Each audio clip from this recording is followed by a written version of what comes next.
లొంగిపోవడానికి వస్తే అరాచకాలు చేస్తున్నారు. ఇదే శీర్షికతో ఈరోజు సాక్షి ప్రధాన పత్రికలో మాచర్ల మాజీ ఎమ్మెల్యే పిన్నెల్లి రామకృష్ణారెడ్డి, అదేవిధంగా ఆయన సోదరుడు పిన్నెల్లి వెంకట్రామరెడ్డి గుండ్లపాడు హత్య కేసులకు సంబంధించి సుప్రీంకోర్టు ఆదేశాలను అనుసరించి నిన్న రోజులు లొంగిపోయారు. అయితే దానికి సంబంధించి అక్రమ కేసు అంటూ ఇదే శీర్షికతో సాక్షి ప్రధాన పత్రికలో వార్తాకథనం ప్రచురితం చేయడం జరిగింది. మరి మొత్తానికి ఈ అక్రమ కేసు గురించి, వాళ్ళు లొంగిపోవడం గురించి మరిన్ని విషయాలు తెలుసుకోవడానికి మనతో ఉన్నారు ప్రముఖ రాజకీయ విశ్లేషకులు రాయేష్ అప్సని గారు. సార్ నమస్కారం అండి. నమస్కారం సార్. మొత్తానికి నిన్న రోజున మార్చర్ల మొత్తం 144 సెక్షను, అనేక మంది పోలీసులు ఎంతో మంది మోహరింపు చేసి ఒక రసాభాస చేయాలని, ఒక ప్రత్యేక భయానక వాతావరణం సృష్టించాలని వైఎస్ఆర్సీపీ వాళ్ళు ఏదైతే పన్నాగు పన్నారో వాటన్నిటిని కూడా పోలీసులు భద్రం చేశారని చెప్పుకోవాలి. ఏదైతే ఇద్దరు మార్చర్ల మాజీ ఎమ్మెల్యే పిన్నెల్లి రామకృష్ణారెడ్డి, ఆయన తమ్ముడు ఇద్దరు లొంగిపోతున్నారని చెప్పేసి ముందే వార్తలు రావడంతో పోలీసులు అది సెన్సిటివ్ ఏరియా కాబట్టి దానికి అనుగుణంగా ఏర్పాట్లన్నీ చేశారు. కానీ అరాచకాలు చేస్తున్నారు, ఆయనకు మద్దతుగా వస్తే మమ్మల్ని అందరూ నొక్కేస్తున్నారు, ఇది మొత్తం అక్రమ కేసు అని చెప్పేసి నిన్న మొత్తం సాక్షి మీడియా కాదు మొత్తం వైఎస్ఆర్సీపీ వాళ్ళందరూ ఆందోళన చేస్తున్నారు. ఏమంటారు? ఇప్పుడు వాస్తవంగా పిన్నెల్లి రామకృష్ణారెడ్డి సోదరులు మీ ఇంట్రోలో ప్రస్తావించినట్టుగానే గుండ్లపాడు జంట హత్యల కేసులో పోలీసులు వెళ్ళి వాళ్ళని అరెస్ట్ చేయాల. వాళ్ళ మీదేమి వాళ్ళ ఇళ్లలో జొరబడి వాళ్ళ నిద్రమంచాల మీద నుంచి వాళ్ళనేమి కాలర్ పుచ్చుకొని బయటకి ఈడ్చుకురాల. సహజ న్యాయం ప్రకారం వాళ్ళ మీద ఆరోపణలు వచ్చినాయి. ఆరోపణలకు సంబంధించి కేసులో వాళ్ళు అక్యూజ్డ్గా నమోదయ్యారు. అక్యూజ్డ్గా ఎలా నమోదయ్యారు? ఫిర్యాదుదారులు అంటే బాధితులు ఇచ్చిన ఫిర్యాదు మేరకు వీళ్ళ ప్రమేయాన్ని నిర్ధారించే సాక్ష్యాధారాల విచారణలో నిర్ధారణ అయిన తర్వాత అప్పుడు ఆ కాల్ రికార్డ్స్ ఇవన్నీ స్పష్టమైన సాక్ష్యాధారాలు పోలీసులకు కూడా దొరికిన తర్వాత అప్పుడు ఎఫ్ఐఆర్లో వీళ్ళ పేర్లు మెన్షన్ చేయడం జరిగింది. చేసిన తర్వాత వాళ్ళు హైకోర్టుకి వెళ్ళారు, సుప్రీంకోర్టుకి వెళ్ళారు. హైకోర్టు వీళ్ళ ముందస్తు బెయిల్ ప్రతిపాదన కొట్టేసిన తర్వాత వీళ్ళు సుప్రీంకోర్టుకి వెళ్ళారు. సుప్రీంకోర్టు వీళ్ళకి మధ్యంతర వెసులుబాటు కల్పించింది, వీళ్ళని అరెస్ట్ చేయొద్దని చెప్పిన సుప్రీంకోర్టు అంతిమంగా విచారణ చేసిన తర్వాత కేసులో వీళ్ళ ప్రమేయం ఉంది అని చెప్పని విచారణ సంస్థ నుంచి వాళ్ళకి స్పష్టమైన సాక్ష్యాధారాలు అందిన తర్వాత వీళ్ళని కస్టోడియల్ విచారణ చేయాల్సిన అవసరం ఉన్న రీత్యా రియలైజ్ అయిన సుప్రీంకోర్టు వీళ్ళకి ఇచ్చిన వెసులుబాటును రద్దు చేస్తూ వీళ్ళకి ముందస్తు బెయిల్ పిటిషన్ డిస్మిస్ చేస్తూ వీళ్ళని ఇమ్మీడియట్గా పోలీసులకు సరెండర్ కమ్మని చెప్పారు. వాళ్ళని సరెండర్ కమ్మన్నారు, పోలీసులు వచ్చి వీళ్ళని అరెస్ట్ చేయమల్లా. ఆ సరెండర్ కావడానికి కూడా వాళ్ళు 2 వారాల టైం అడిగారు. ఆ 2 వారాల టైం కూడా ఇచ్చిన తర్వాత అంటే అన్ని రకాల అవకాశాలు చట్టపరంగా ఉన్న అన్ని రకాల వెసులుబాట్లు వాళ్ళు వినియోగించుకున్న తర్వాత కాంటపటి సిచ్యుయేషన్లో వాళ్ళు లొంగిపోయారు. 2 వ్యక్తుల్ని హత్య చేసిన కేసులో వాళ్ళు లొంగిపోతున్నారు. వాళ్ళైనా స్వాతంత్ర సమరయోధుల వాళ్ళకి సంఘీభావం తెలుపుతాం, మేము ర్యాలీలు తీస్తాం, మా ర్యాలీలు అడ్డుకుంటున్నారు అంటే అక్కడ హత్యగావింపబడ్డ బాధితులు కళ్ళ ముందు కనిపిస్తా ఉన్నారు.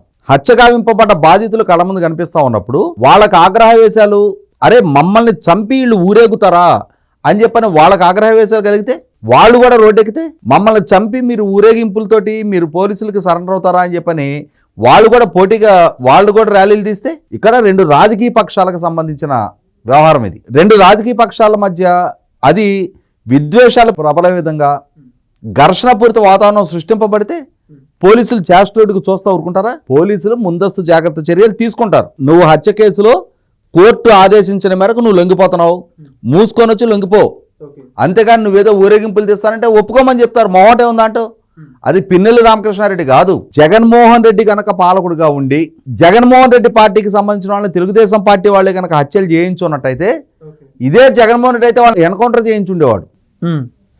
ఇంకా ఈ ప్రభుత్వంలో వాళ్ళు ఆరోపణలు ఎదుర్కొంటున్న వాళ్ళని రాజకీయ ప్రత్యర్థులు అయినా సరే వాళ్ళు చట్టపరంగా వాళ్ళకున్న అన్ని అవకాశాలు అన్ని వెసులుబాట్లు వినియోగించుకున్న తర్వాత అప్పుడు చట్టం నిర్దేశించిన ప్రకారం వాళ్ళు సరెండర్ అయ్యేదాకా ఈ ప్రభుత్వం వేచి చూసింది. అటువంటిది వాళ్ళ మీద అరాచకాలు ప్రదర్శిస్తున్నారు అని చెప్పని వాళ్ళ సాక్షిలో ఒక బాక్స్ ఐటెం రాసుకొచ్చారు. అసలు వాళ్ళకి కనీస మాత్రపు సిగ్గు ఎగ్గు అనేది ఉంటే ఎవరి గురించి ఏం రాస్తున్నావు? మొన్న జగన్మోహన్ రెడ్డి ప్రెస్ మీట్ పెట్టిన రోజు కూడా పిన్నెల్లి రామకృష్ణారెడ్డి లాంటి వాళ్ళని అరెస్ట్ చేస్తే సమాజంలో నుంచి మావోయిస్టులు పుట్టుకొస్తారని చెప్పని రాస్తున్నాడు. పిన్నెల్లి రామకృష్ణారెడ్డి ఏ అరాచకాలు చేశాడు, ఏ అక్రమాలకు పాల్పడ్డాడు, ఏ దోపిడీలకు పాల్పడ్డాడు అనేది ప్రజలకు ఒక స్పష్టత ఉంది కాబట్టి అతని వల్ల బాధితులుగా మారిన మాచర్ల ప్రాంత ప్రజలు, అతని దాడులు దౌర్జన్యాలతోటి బేతావహులైన ప్రజలు కూడా మొన్నటి ఎన్నికల్లో ఓటు ద్వారా 30,000 మెజార్టీతో అతను ఓడించారు. జగన్మోహన్ రెడ్డి అతను 4 సార్లు గెలిచిన దాని గురించే ప్రస్తావిస్తాడు ప్రతి ప్రెస్ మీట్లో. నిన్నటి ఎన్నికల్లో 30,000 తోటి ఓడించారు ప్రజలు.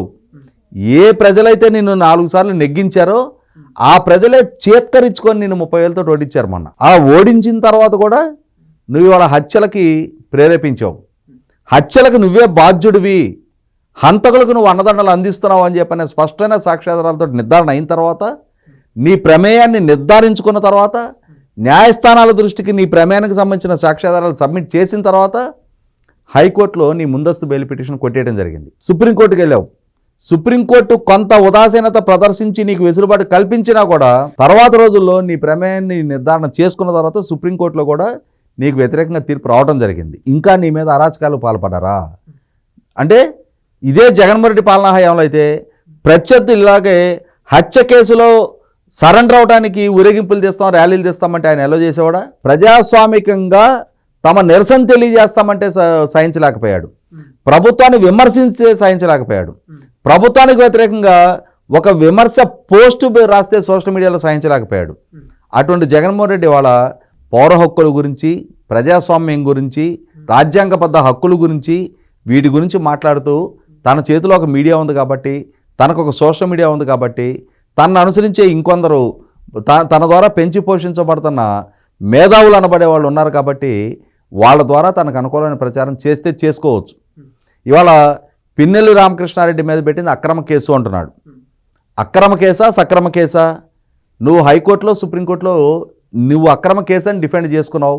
కానీ సుప్రీంకోర్టు కూడా నీ ప్రమేయాన్ని నిర్ధారణ చేస్తూ ఇవాళ నిన్ను సరెండర్ కమ్మని ఆదేశాలు ఇచ్చిన తర్వాత మళ్ళీ నువ్వు అది అక్రమ కేసు అంటున్నావు అంటే ఎవరిని తప్పుపడుతున్నావు? సాక్షాత్తు సుప్రీంకోర్టునే తప్పుపట్టే స్థాయి ధైర్యం చేస్తున్నావా? సుప్రీంకోర్టు తీర్పుకు వంకలు పెట్టే ప్రయత్నం చేస్తున్నావా? ఒకవేళ అదే కనుక అయితే అదే ఇష్యూ సుప్రీంకోర్టులో ఛాలెంజ్ అయ్యి సుప్రీంకోర్టు ఇచ్చిన తీర్పుని మళ్ళీ రివ్యూ పిటిషన్ ఫైల్ చేసుకో, ఈ రాజ్యాంగ ధర్మాసనానికి రెఫర్ చేసుకో. ఆ మాత్రపు ప్రయత్నాలు అన్నీ ముగిసిన తర్వాత కాంటుపట్టి సిచ్యువేషన్లో లొంగిపోతా ఇంకా ప్రభుత్వాన్ని, చంద్రబాబు నాయుడు గారిని, నేటి పాలకుల్ని, పోలీస్ డిపార్ట్మెంట్ని వంకలు పెట్టి తాము చేసిన తప్పుని చిన్నదిగా చూపించుకునే ప్రయత్నం, ఇవాళ తాము ఏం చెయ్యనే బాధితులుగా చిత్రీకరణ చేయించుకునే ప్రయత్నం, ఇవాళ ప్రాణాలు కోల్పోయిన బీసీ వర్గాలకు సంబంధించిన ఆ బాధితులు కళ్ళ ముందు కనిపిస్తూ ఉంటే ఇతని పాలనా హయాంలోనూ అక్కడ పేకలు తెగ్గోయించారు. ఇతని పాలన ముగిసిన తర్వాత కూడా అక్కడ హత్యలకు పూనుకుంటూ ఉంటే అక్కడ ప్రజలే కనుక తిరగబడితే, ప్రభుత్వమే కనుక సంయమనంగా వ్యవహరించకపోతే, ప్రభుత్వం ఇటువంటి రెచ్చగొట్టే ధోరణిని కట్టడి చేయకపోతే, బాధితులు కనుక తిరగబడితే ఆ రోజు ఒక శ్రీలంకో, ఒక నేపాలో, ఇంకొక బంగ్లాదేశ్ లాంటి పరిణామాలు ఈ వైసీపీ నాయకులకు ఎదురవుతాయి. ఆ విషయాన్ని మొట్టమొదటి వాళ్ళు రియలైజ్ అయితే ఈ విధమైన రెచ్చగొట్టే వ్యాఖ్యలు, ఈ విధంగా తప్పును సమర్థించుకునే ఈ వ్యాఖ్యానాల జోలికి వాళ్ళు వెళ్ళరు. Thank you sir. Please subscribe to Leo News for more videos.